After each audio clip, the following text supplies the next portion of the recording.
Hello दोस्तों, स्वागत है आपका हमारे यूट्यूब चैनल स्टडी डायलॉग्स में। ये हमारी डेली करंट अफेयर की सीरीज़ है और यहाँ पर हम लोग चुनिंदा 8 MCQs को डिस्कस करते हैं जो कि इन्हीं इंपॉर्टेंट करंट अफेयर से बनाए जाते हैं और साथ साथ में इनके जो भी आपके स्टैटिक जीके रहती है, इंपॉर्टेंट पॉइंट्स होते हैं, वो भी हम लोग साथ में डिस्कस करते हुए चलते हैं। तो आज की वीडियो हम डिस्कस करेंगे 23, 24 और 25 जुलाई के जो भी इंपॉर्टेंट करंट अफेयर्स से जो भी हमारे MCQs बने हैं उन सभी को हम लोग एक ही वीडियो में कवर करेंगे। हमारी जो सीरीज़ है ये हिंदी और इंग्लिश मीडियम दोनों ही बच्चों के लिए है, तो दोनों बच्चे इसका फ़ायदा ज़रूर उठाएं। और एक और बात आपको बतानी थी कि जो हमारे जो बिहार है, बिहार में जो आपकी शिक्षक भर्ती का जो एग्ज़ाम हुआ है, तो उसमें हमने जो आपके साथ 8 MCQs की सीरीज़ में आपसे जो क्वेश्चन डिस्कस करे हैं और जो हमारी मंथली मैगज़ीन रहती है उससे जो क्वेश्चन डिस्कस करे हैं उनमें से बहुत सारे क्वेश्चन इस वाले एग्ज़ाम में पूछे गए हैं। तो आप इसे अंदाज़ा लगा सकते हैं कि हम लोग आपके लिए कितने इंपॉर्टेंट टाइप के MCQs को डिस्कस करते हैं। तो इस सीरीज़ को ज़रूर फॉलो करें, ठीक है। दोनों ही बच्चों के लिए इंपॉर्टेंट है, तो फॉलो ज़रूर करें, वीडियो को एंड तक देखें, बीच में स्किप ना करें और चैनल को सब्सक्राइब ज़रूर करें। तो स्टार्ट करते हैं। पहला क्वेश्चन है हमारा कि India's rank in handle passport index 2024। अभी देखिए फ़िलहाल अभी हैंडले पासपोर्ट इंडेक्स 2024 निकला है, तो ये क्वेश्चन यही पूछ रहा है कि इसमें भारत की रैंक क्या आई है, कि 87 है, 86 है, 98 है या फिर 82 है। तो इसका सही आंसर है कि जो हमारा इंडिया है उसकी जो रैंक है हैंडले पासपोर्ट इंडेक्स में 82 रैंक आई है। और अगर हम फर्स्ट रैंक की बात करें तो फर्स्ट पर आया है आपका सिंगापुर, ठीक है। तो आपसे क्वेश्चन बन सकता है इसके बारे में। और अगर अब आपको पता है कि ये जो हैंडले इंडेक्स रिपोर्ट है, ठीक है, हैंडले पासपोर्ट इंडेक्स है, इसमें ये बोला गया है कि जो वीज़ा फ्री डेस्टिनेशंस हैं, मतलब कि ऐसी डेस्टिनेशन, ऐसे जगहें जहाँ पर, ऐसी कंट्री देश जहाँ पर कि लोग वीज़ा फ्री जा सकते हैं, वीज़ा के बगैर जा सकते हैं, तो ऐसी जगहें जो है इस रिपोर्ट, इस इंडेक्स के अकॉर्डिंग ये डबल हो गई है, ठीक है। क्या हो गई है? डबल हो गई है। अगर हम 2006 से बात करें, 2006 से 2024 में ये इंडेक्स ये बोलता है कि वीज़ा फ्री डेस्टिनेशन जो है वो डबल हो गए हैं। अब यहाँ पर ये भी हमें जान लेना चाहिए कि ये जो इंडेक्स है ये कब स्टार्ट हुआ था। तो ये स्टार्ट हुआ था आपका 2006 में। अब ये जो इंडेक्स है ये पूरे विश्व का है, ग्लोबल है, पूरे वर्ल्ड का है, ठीक है, इंडिया का नहीं है, तो पूरे वर्ल्ड का है। तो यहाँ पर पूरे विश्व की जो कंट्री हैं, देश हैं, उनको एक साथ देखा जाता है, ठीक है। चलो, ये हमारा पहला क्वेश्चन खत्म होता है। हम चलते हैं अपने नेक्स्ट क्वेश्चन पे। अब नेक्स्ट क्वेश्चन ये है कि which of the following states of the India become first to launch a gross environment product index. तो यहाँ पर ये बोल रहा है कि निम्नलिखित में से भारत के किस राज्य ने, ठीक है, भारत का कौन सा ऐसा राज्य है जिसने कि सकल पर्यावरण उत्पाद सूचकांक लॉन्च करा है। तो उसका सही आंसर क्या है? क्या वो बिहार है, हिमाचल प्रदेश है, पश्चिम बंगाल है या फिर उत्तराखंड है? तो इसका सही आंसर है कि उत्तराखंड है, उत्तराखंड ने। अब ये देखिए, ये भारत का तो पहला देश राज्य है ही, लेकिन ये पूरे, अगर हम बात करें पूरी दुनिया का, ठीक है, पूरी दुनिया का पहला ऐसा राज्य बन गया, पहला ऐसा भारत का राज्य है और दुनिया का भी पहला ही है जिसने कि पहली बार ग्रॉस एनवायरनमेंट प्रोडक्ट इंडेक्स निकाला है, ठीक है। अब इससे होगा क्या? अब इससे ये है कि यहाँ से ऐसे इंडेक्स निकालने से ये जो उत्तराखंड है वो अपने एनवायरनमेंट के बारे में, जो उसका वातावरण है, ठीक है, उसके पर्यावरण है, उसके बारे में जानकारी प्राप्त कर सकेगा। वो देखेगा कि हमारा एनवायरनमेंट कितना ख़राब हो रहा है, मुझे क्या क्या स्टेप्स लेने हैं, वो सभी इससे पता पड़ जाएंगे। तो हमारे लिए इम्पॉर्टेंट हो गया। तो अगर हम बात करें तो उत्तराखंड ने, जो उत्तराखंड की पारिस्थितिक तंत्र है, ठीक है, पारिस्थितिक तंत्र है, उसका विकास के लिए, उसके विकास के लिए, डेवलपमेंट के लिए ये सूचकांक निकाला है। तो इम्पॉर्टेंट क्या है कि ये हमारे भारत का भी पहला राज्य है और दुनिया का भी पहला ही ऐसा राज्य है। और भारत का देखें तो दुनिया का पहला देश कौन बना? वो इंडिया बना। और अगर भारत के राज्य की बात करें तो वो बना उत्तराखंड। चलिए, ये हमारा हो गया क्वेश्चन। अब हम चलते हैं आगे। अब नेक्स्ट क्वेश्चन है हमारा कि बॉर्डर एडजस्टमेंट टैक्स, ठीक है, carbon border adjustment tax CBAT related to, यहाँ बोला है कि CBAT का संबंध किससे है? यूरोपियन यूनियन, आसियान, ब्रिक्स या फिर इंडिया? तो इसका सही आंसर है कि ये है यूरोपियन यूनियन से। ठीक है, अब देखिए इसका जिक्र ये हमारे क्वेश्चन में क्यों आया है, क्योंकि आपको पता है कि अभी फ़िलहाल हमारा जो इकोनॉमिक सर्वे है, मतलब कि आर्थिक सर्वेक्षण आया है, तो यहाँ पर इसके बारे में जो ये कार्बन बॉर्डर एडजस्टमेंट टैक्स है उसको हमारे इकोनॉमिक सर्वे में एक तरीके की प्रोटेक्शनिस्ट बोला गया है। ठीक है, तो उन्हीं इसी चीज़ को लेके ये हमारे लिए क्वेश्चन बन जाता है। अब ये क्या है, ये एक तरीके का टैक्स है। ठीक है, ये क्या है, ये एक तरीके का टैक्स है जो कि यूरोपियन यूनियन देशों पे लगाने वाली है। कब से लगाएगी, 2026 से लगाएगी। अब ये क्या बोलती है यूरोपियन यूनियन, इसका ये देखिए यूरोपियन यूनियन क्या है, वो देशों का एक ग्रुप है। ठीक है, किसका है, देशों का ये ग्रुप है। तो यहाँ पर ये क्या बोलती है, इसका ये कहना है यूरोपियन यूनियन का, जो भी देश हमें इम्पोर्ट करेगा, ठीक है, क्या करेगा, एक्सपोर्ट करेगा, सॉरी, ठीक है, जैसे इंडिया जो है यूरोपियन यूनियन को स्टील्स वगैरह ज़्यादा एक्सपोर्ट करती है, तो वो उन प्रोडक्ट्स को, ठीक है, तो यहाँ पर क्या है, स्टील करता है। अब इसको समझ लेते हैं। इसका मतलब ये है कि यूरोपियन यूनियन का कहना है कि जो भी देश उसको जो भी सामान एक्सपोर्ट करेंगे, तो अगर उस सामान को बनाने में ग्रीन हाउस गैस एमिशन हुआ है, मतलब ज़्यादा पॉल्यूशन हुआ है, तो यूरोपियन यूनियन क्या करेगी, उस सामान पर टैक्स लगा देगी। अब ये देखिए टैक्स लगा देगी, उसका मतलब क्या हुआ कि वो जो सामान है वो यूरोपियन यूनियन में ज़्यादा महंगा पड़ जाएगा। ठीक है, तो महंगा पड़ेगा तो वहाँ के लोग इसको ख़रीदना प्रीफर नहीं करेंगे। तो एक तरीके से जो देश किसी भी सामान को बनाने में पॉल्यूशन करेंगे, प्रदूषण करेंगे, तो यूरोपियन यूनियन में वो महंगा मिलेगा, तो उनकी डिमांड कम हो जाएगी। एक तरीके से ये बोलना है। ठीक है, अब ये देखिए यहाँ पर जो इंडिया है, हमारा भारत है, उस पर बहुत बड़ा प्रभाव पड़ने वाला है। क्यों, क्योंकि जो हमारा भारत है वो स्टील बनाता है, जो स्टील जो है वो यूरोपियन यूनियन को एक्सपोर्ट करता है। ठीक है, और यूरोपियन यूनियन उसको इंपोर्ट करती है, तो स्टील बनाने में भर भर के यहाँ पर पॉल्यूशन करा जाता है, मतलब प्रदूषण करा जाता है, क्योंकि हमारा देश अभी इतना ज़्यादा डेवलप नहीं है कि वो जो वेस्टर्न कंट्रीज़ है, हमारे पश्चिमी देश हैं, उनकी तरह टेक्नोलॉजीज़ को यूज़ कर ले। तो ये जो बात है हमारे भारत के लिए थोड़ी निराशाजनक है। ठीक है, तो आपसे क्या पूछा जा सकता है कि कार्बन बॉर्डर एडजस्टमेंट टैक्स किससे रिलेटेड है, तो यूरोपियन यूनियन से रिलेटेड है, और हमने समझ लिया कि ये क्या है। चलिए नेक्स्ट क्वेश्चन पे चलते हैं। अब देखिए नेक्स्ट क्वेश्चन में जाने से पहले जो बच्चे हमारे चैनल पर नए हैं उनको मैं ये बता दूं कि हमारे चैनल पर बहुत सारी सीरीज़ चलाई हुई हैं। जैसे कि पहली सीरीज़ है हमारी बिहार स्पेशल सीरीज़ है। ठीक है, यहाँ पर हम लोग क्या करते हैं, जो भी बच्चे बिहार के एग्ज़ाम दे रहे हैं और बिहार के एग्ज़ाम में स्पेशली बिहार से रिलेटेड बहुत सारे क्वेश्चन आते हैं, तो उनके लिए हम लोगों ने सीरीज़ चलाई है।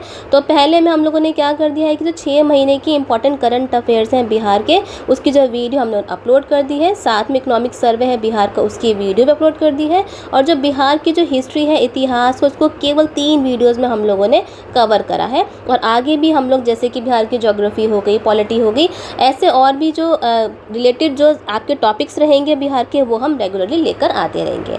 फिर हमारी नेक्स्ट सीरीज़ है हमारी एनसीईआरटी की। यहाँ पर हम लोग क्या करते हैं कि एनसीईआरटी को हम लोगों ने 2 पार्ट्स में डिवाइड कर रखा है। तो जो पहला पार्ट है वो है हमारा एनसीईआरटी डिटेल एनालिसिस। यहाँ पर हम लोग क्या करते हैं कि जो एनसीईआरटी के जो चैप्टर्स होते हैं उनको फुल डिटेल में पढ़ाते हैं और आपको यहाँ पर नोट्स भी प्रोवाइड करवाते हैं, तो आपको अपने से नोट्स बनाने की ज़रूरत नहीं है। फिर उस चैप्टर से जो भी इंपॉर्टेंट एमसीक्यूज़ हमारे एग्जाम में आ सकते हैं उनको भी हम लोग नेक्स्ट वीडियो में आपके लिए लेकर आते हैं। और ये जो वीडियो है, ये जो सीरीज़ है एनसीईआरटी की, ये एकदम फ्री ऑफ कॉस्ट है। वैसे आप बहुत सारे ऐसे इंस्टीट्यूशंस हैं और आपके चैनल्स हैं जहाँ पर कि आपसे पैसे लिए जाते हैं, लेकिन आपके लिए फ्री ऑफ कॉस्ट है। वैसे सारी चीज़ें हमारी फ्री ऑफ कॉस्ट है। ठीक है, अब हमारी GS 8 MCQs की देखिए वही वीडियो है जो कि आपको मैं करा रही हूँ। फिर है मंथली मैगजीन की। यहाँ पर हम लोग क्या करते हैं, जो भी इंपॉर्टेंट MCQs हमारे इंपॉर्टेंट करंट अफेयर जो रहते हैं पिछले महीने के, उनको एक 1 लाइनर में कंपाइल कर आप सबके लिए मैगजीन के रूप में लेकर आते हैं। और जून की वीडियो हमारी आ चुकी है जहाँ पर कि हमने जून के इंपॉर्टेंट करंट अफेयर्स को केवल 55 1 लाइनर में कंप्लीट कराया है। हमारी ट्रिक्स की वीडियो है, इसकी सीरीज़ है, यहाँ पर हम लोग 5 MCQs को डिस्कस करते हैं और एक अनोखे तरीके से डिस्कस करते हैं। फिर हमारी मेंस के टॉपिक्स की सीरीज़ है, ये उन बच्चों के लिए है जो बच्चे मेंस की तैयारी कर रहे हैं, तो उनके लिए हम रेगुलर रिलीवेंट टॉपिक्स पे वीडियो लाते रहते हैं। पॉलिटी MCQs की सीरीज़ है जहाँ पर कि हम लोग पहले ही बहुत सारी वीडियोज़ बना चुके हैं, तो आप प्लेलिस्ट में जाके इनको देख सकते हैं। और अगर आप हमारे चैनल की कम्युनिटी में जाते हैं तो वहाँ पर हम आपके रेगुलर क्वेश्चन पोस्ट करते हैं, आप उसको ज़रूर अटैम्प्ट करिए, जिससे कि आप एग्ज़ाम में जाके इसको गलत ना करें। और जितनी भी सीरीज़ है हिंदी और इंग्लिश मीडियम दोनों ही बच्चों के लिए है, दोनों बच्चे इसका फ़ायदा उठाइए, चैनल में जाइए, देखिए और फ़ायदा उठाइए और सब्सक्राइब ज़रूर करिए। चलिए अपने चलते हैं अपने नेक्स्ट क्वेश्चन पर। तो नेक्स्ट क्वेश्चन है हमारा कि which of the following e commerce company take step to save Amazon rain forest. यहाँ बोला है कि निम्नलिखित में से कौन सी ऐसी ई कॉमर्स कंपनी है जिसने अमेजोन के जंगलों को बचाने के लिए एक कदम उठाया है। क्या वो ई कार्ट है, फ्लिपकार्ट है, अमेजोन है या फिर मीशो है? तो इसका सही आंसर है फ्लिपकार्ट। ठीक है, देखिए आप सबने भी देखा होगा कि फ्लिपकार्ट ने एक गॉट नाम से, ठीक है, गॉट नाम से एक सेल रखी थी। ठीक है, जो सेल रखी थी तो उसका जो फुल फॉर्म है, ठीक है, गॉट की, तो वो तो हमारे लिए ज़्यादा ज़रूरी नहीं है फुल फॉर्म। ठीक है, तो यहाँ पर उसने क्या एक थीम रखा कि उसने ये बोला कि हम लोग अमेज़ोन को बचाएंगे। उसका ये कहना है कि जो अमेज़ोन है वो हमारे एनवायरनमेंट के लिए, अमेज़ोन के जो घने जंगल हैं बहुत ज़्यादा इम्पॉर्टेंट है। तो फ्लिपकार्ट ने इसी चीज़ को मद्देनज़र रखते हुए एक गॉट नाम की सेल रखी थी। तो हमसे ये क्वेश्चन पूछा जा सकता है कि कौन सी ई कॉमर्स कंपनी है जिसने कि अमेज़न रेन फॉरेस्ट को बचाने के लिए एक कदम उठाया। तो वो क्या थी? वो है हमारी अमेज़न। चलो इसकी हम लोग फुल फॉर्म भी देख लेते हैं गॉट की क्या है। तो अगर फुल फॉर्म अगर हमसे पूछ लें तो फुल फॉर्म है आपकी ग्रेटेस्ट ऑफ ऑल टाइम। ठीक है, तो क्वेश्चन इंपॉर्टेंट था क्योंकि आपसे ई कॉमर्स कंपनी से भी क्वेश्चन पूछे जाते हैं। अब ये देखिए जो अमेज़न के घने जंगल हैं वो कहाँ पर है? तो वो आपके पड़ते हैं यहाँ पर, मतलब कि दक्षिण अमेरिका में ये पड़ते हैं। तो इनका जो रेंज है वो आपको यहाँ पर मिल जाती है। ठीक है, ब्राज़ील में और ब्राज़ील के साथ में जो अलग अलग कंट्रीज़ हैं वहाँ पर ये फैले हुए हैं। जो अमेज़न के जो घने जंगल हैं इसके बारे में हम लोग अपनी एनसीईआरटी में पढ़ा चुके हैं, आप जाके इनको देख सकते हैं। बहुत अच्छे डिटेल में हम लोगों ने एनसीईआरटी में पढ़ाए हैं और एनसीईआरटी से भी हमारे जो क्वेश्चन हैं वो आपके बीपीएससी शिक्षक भर्ती में पूछे गए हैं। चलिए नेक्स्ट क्वेश्चन पे चलते हैं। तो नेक्स्ट क्वेश्चन है हमारा कि which of the following statement are not correct. ठीक है, यहाँ पूछा है कि निम्नलिखित में से कौन सा कथन गलत है। ठीक है, तो इसमें पूछा है कि India started operation Kaveri to evacuate its national from Sudan. ठीक है, Sudan not share its boundary with red sea. ये बोल रहा है जो लाल सागर है उससे जो सूडान है वो अपनी बाउंड्री शेयर नहीं करता। क्या ये सही है? ठीक है, अब है कि blue and white Nile river join at Khartoum. यहाँ बोला है कि नीली और सफ़ेद नील नदी खार्तूम में मिलती है और Nubian desert spread in Sudan and Eritrea. अब ये देखिए यहाँ हमसे पूछा है कि क्या गलत है, तो गलत है हमारा ये वाला ऑप्शन। बाकी जितने भी ऑप्शंस हैं वो सारे के सारे सही हैं। अब यहाँ पर ये खबरों में इसलिए था क्योंकि आपको पता है कि सूडान जो है वो एक अफ्रीकन कंटिनेंट में एक देश है, मतलब कि जो अफ्रीकन महाद्वीप है वहाँ पर पड़ने वाला एक देश है। तो वहाँ पर एक क्राइसिस चल रहा है, उसकी वजह से वहाँ पर ह्यूमन राइट वायलेशन हो रहे हैं, मतलब कि जो लोगों के अधिकार हैं वहाँ पर बहुत ज़्यादा अत्याचार हो रहे हैं। तो उसी को लेकर ये खबर हमारी थी। तो इससे हमसे खबर नहीं पूछी जाएगी, हमसे पूछा जाएगा उसके पीछे का बैकग्राउंड। तो यहाँ पर हम देख लेते हैं कि सूडान कहाँ पर है, उसको थोड़ा एग्जाम देख लेते हैं। ये देखिए जैसे कि हम लोग अफ्रीका बनाए, ठीक है, अफ्रीका बनाएंगे, ये हमारा अफ्रीका कंटिनेंट है। तो यहाँ पर आपको मिल जाएगा सूडान। ठीक है, यहाँ पर सूडान मिल जाएगा। ठीक है, सूडान देश है और जो सूडान देश है तो ये जो है ये लाल सागर जो रेड सी है उससे अपनी बाउंड्री शेयर करता है। ठीक है, अब यहीं पर जो है आपको उसके खार्तूम में, ठीक है, उसके खार्तूम में एक है उसकी जो वाइट नील है और एक आपकी ब्लू नील, दोनों ही मिलके ये एक नील रिवर बना लेती है। मतलब यहाँ से दो इसकी जो ट्रिब्यूटरीज हैं वो आएंगी इस साइड में, ऐसे आती हैं और मिलके केवल एक नील नदी को बना लेती हैं। वो भी कहाँ पर होता है? वो होता है आपका सूडान में ये मिल जाती है। चलिए ये इंपॉर्टेंट हमारा ख़त्म हुआ। और इसकी एक और है कि नूबियन डेजर्ट, जो नूबियन मरुस्थल है वो भी सूडान और इरिट्रिया में ही पाया जाता है। चलिए नेक्स्ट क्वेश्चन पे चलते हैं। नेक्स्ट क्वेश्चन है हमारा कि पीस प्राइज़ विनर, ठीक है, peace prize winner and Guatemalan human right activist Rigoberta Menchu Tum recently awarded. ठीक है, नोबल पुरस्कार विजेता रिगोबर्टा मेंचुतुम पुरस्कार किस पुरस्कार से इन्हें सम्मानित करा गया है? भारत रत्न से, साहित्य अकादमी पुरस्कार, गांधी मंडेला अवार्ड या फिर सेना मेडल। तो सही आंसर हमारा क्या है कि गांधी मंडेला अवार्ड से अभी फ़िलहाल गांधी मंडेला अवार्ड 2020 का इनको सम्मानित करा गया है। इम्पॉर्टेंट है, ये वनडे एग्ज़ाम आपके जब होते हैं तो उनमें ये क्वेश्चन पूछ लिए जाते हैं। अब ये 2020 का है, आपको ये इम्पॉर्टेंट है, ये याद रखना पड़ेगा, ठीक है। और देखिए ये जो 18 जुलाई हमारा गया है, 18 जुलाई 2024 में, तो अभी जो नेल्सन मंडेला जी हैं उनकी 106वीं बर्थ एनिवर्सरी थी, ठीक है। ऐसे क्वेश्चन भी पूछ लिए जाते हैं कि नेल्सन मंडेला की 2024 में कौन सी बर्थ एनिवर्सरी थी, तो वो थी 106। और अगर हम 2019 की बात करें, 2019 की बात करें तो यहाँ पर दलाई लामा जो है, ठीक है, दलाई लामा जी को ये अवार्ड, मतलब कि गांधी नेल्सन मंडेला अवार्ड दिया गया था। और 2020 में किसको दिया गया है, तो ये दिया गया है रिगोबर्टा मेंचू तुमको दिया गया है। तो आपसे 19 का हमें पता पड़ गया, 20 का भी हमें पता पड़ गया। और अभी 106वीं जयंती बर्थ एनिवर्सरी बनाई गई है नेल्सन मंडेला की। चलिए नेक्स्ट क्वेश्चन पे चलते हैं। नेक्स्ट क्वेश्चन हमारा कि Gandhi Sagar century situated in, यहाँ पर ये बोला गया है कि गांधी सागर सेंचुरी कहाँ पर स्थित है। क्या वो राजस्थान में है, गुजरात में है, महाराष्ट्र में या फिर मध्य प्रदेश में है। तो इसका सही आंसर है कि ये है मध्य प्रदेश में। कौन सी, गांधी सागर सेंचुरी। अब ये खबरों में क्यों था, क्योंकि जो खबरों में ये इसलिए था क्योंकि जो हमारा जो चीता है, ठीक है, चीते का नेक्स्ट बैच आने वाला है। तो इनका ये कहना है जो नेक्स्ट बैच आएगा वो गांधी सागर सेंचुरी में इनको रखा जाएगा।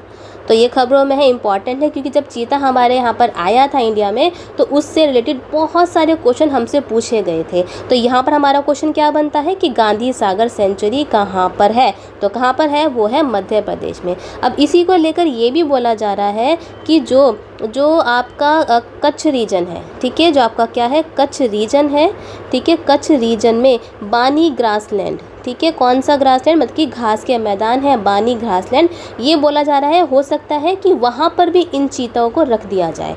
तो आपसे पूछा जा सकता है कि गांधी सागर सेंचुरी कहाँ पर है और बानी कहाँ पर है। तो बानी है आपका कच्छ के रीजन में, इंपॉर्टेंट है, ये आपका ग्रासलैंड है, ये आपकी सेंचुरी है। चलिए नेक्स्ट क्वेश्चन पे चलती है। देखिए यहाँ पर आपका मध्य प्रदेश आ जाता है। कहाँ पर आता है मध्य प्रदेश, तो ये आता है इस वाले एरिया में। तो यहाँ पर आपकी राजीव, एक मिनट, तो यहाँ पर आपका है गांधी सागर सेंचुरी, कौन सी है, ये है आपकी गांधी सागर सेंचुरी, मध्य प्रदेश में पड़ जाती है और कच्छ के रीजन में, ठीक है, कौन से रीजन में, कच्छ के रीजन में। यहाँ पर आपको मिल जाएगा आपको बानी ग्रासलैंड, ठीक है। ये क्वेश्चन पहले भी आपसे पूछा जा चुका है। चलिए तो यहाँ पर 2 क्वेश्चन हमने कवर कर लिए। नेक्स्ट क्वेश्चन पे चलते हैं। नेक्स्ट और आखिरी क्वेश्चन है हमारा, यहाँ पर ये पूछा जा रहा है कि which of the following article, ठीक है, यहाँ पर ये बोल रहे हैं कि which of the following article of Indian constitution is related to the protection of president and governor and Rajpramukh, कि निम्नलिखित में से भारतीय संविधान के किस अनुच्छेद का संबंध राष्ट्रपति, राज्यपाल और राज प्रमुख से के संरक्षण से संबंधित है। क्या जो हमारा अनुच्छेद 342, 234, 357 या फिर 361, तो इसका सही आंसर है 361। अब यहाँ पर ये खबरों में था कि जो सुप्रीम कोर्ट है, ठीक है, जो सुप्रीम कोर्ट है उसने ये बोला है कि मैं आर्टिकल 61 जिसके अंतर्गत जो हमारे प्रेसिडेंट है, राष्ट्रपति, गवर्नर जी हैं, उनको एक प्रोटेक्शन मिलती है, ठीक है, उनको एक प्रोटेक्शन मिलती है, तो उसके बारे में ये एग्जामाइन करेंगे, इसके बारे में दोबारा इसकी जांच करेंगे, मतलब ठीक है, दोबारा ये नज़रों में लेकर आएंगे। क्यों, क्योंकि यहाँ पर एक केस आया है, ठीक है, एक केस आया है, एक वुमेन है जिसने कि ये बोला है कि जो प्रेसिडेंट, जो वेस्ट बंगाल के जो गवर्नर हैं उनके अगेंस्ट एक केस फाइल करा है, तो उसी को लेकर ये खबरों में था। अगर हम आर्टिकल 361 की बात करें तो ये प्रोटेक्शन देता है, संरक्षण देता है, किस किस को, प्रेसिडेंट को, गवर्नर को और राज प्रमुख को। तो ये जो है यहाँ पर ये आर्टिकल जो 14 है उसके अगेंस्ट जाता है, ठीक है। आर्टिकल 14 क्या बोलता है, वो कहता है समानता का अधिकार, लेकिन आर्टिकल 361 इस 14 के अगेंस्ट जाता है, इम्पॉर्टेंट है। साथ में ये क्या क्या इम्यूनिटी देता है, ये देता है कि जो गवर्नर है, प्रेसिडेंट हैं, उनकी जो पावर्स हैं, ठीक है, उनके जो शक्तियां हैं, ड्यूटीज़ हैं, उसके बारे में वो आंसरेबल नहीं है, वो किसी को कोई आंसर देने के मजबूर नहीं कर सकता कि आपने ये पावर क्यों यूज़ करी, क्यों ड्यूटी यूज़ करी, वो नहीं यूज़ कर सकता। साथ में जो भी क्रिमिनल प्रोसीडिंग्स होती हैं, ठीक है, उसके तो वहाँ पर उनके अगेंस्ट कोई भी क्रिमिनल प्रोसीडिंग्स नहीं करी जा सकती, ये हो गया। और साथ में क्या है कि इनका कोई भी अरेस्ट, ठीक है, उनको अरेस्ट नहीं कर सकते, इनको जेल में नहीं भेज सकते, ठीक है, और साथ में कोई भी सिविल सूट भी हम लोग नहीं कर सकते, मतलब कोई भी सिविल तरीका केस इन पे नहीं डाल सकते। तो इतनी सारी जो इम्यूनिटीज़ हैं ये आर्टिकल 361 में मिल जाती हैं गवर्नर को, राष्ट्रपति को और साथ में राज प्रमुख को ये इम्यूनिटी मिल जाती है। और यही एक आर्टिकल है जो कि आपको आर्टिकल 14 के अगेंस्ट मिलेगा। चलिए, ये थे हमारे 8 क्वेश्चन। अगर आपको इनमें से कोई भी डाउट है, वैसे मैं आशा करती हूँ कि आपको समझ में आया होगा, नहीं आया है तो आप हमें कमेंट बॉक्स में आप हमसे पूछ सकते हैं। अगर आपका कोई भी सजेशन है वो भी आप हमें दे सकते हैं हमारे वीडियो से रिगार्डिंग, हमारे चैनल से रिगार्डिंग, ठीक है। वीडियो कैसी लगी आप हमें ये भी बताइए। वीडियो को शेयर करिए, लाइक करिए और सब्सक्राइब ज़रूर करिए। तो मिलते हैं नेक्स्ट वीडियो में। Happy learning.